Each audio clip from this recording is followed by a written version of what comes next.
Rockford Rescue Mission invited the community to its 60th annual Christmas banquet. WIFR reporter Bria Walters talks to the organization's leaders about what this event means to the community.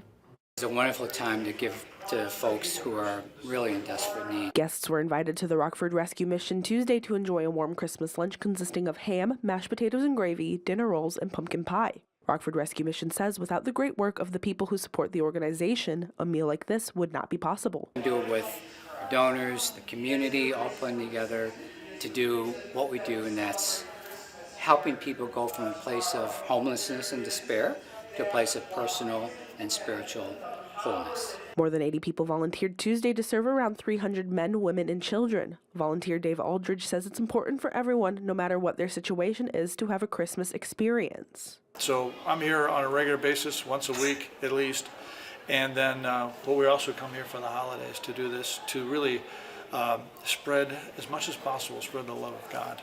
The mission plans to keep these meals going as long as they can, and with the community's help, they will. To be generous is just a reflection and echo of the generosity of our Maker. And so that's what Christmas is about. It's about giving. And giving people an opportunity to give is a great experience for us here at the Rockford Rescue Mission. In Rockford, Bria Walters, WIFR News. The Rockford Rescue Mission will be serving breakfast, lunch, and dinner on Christmas Day. For more information on the mission, you can visit rockfordrescuemission.org.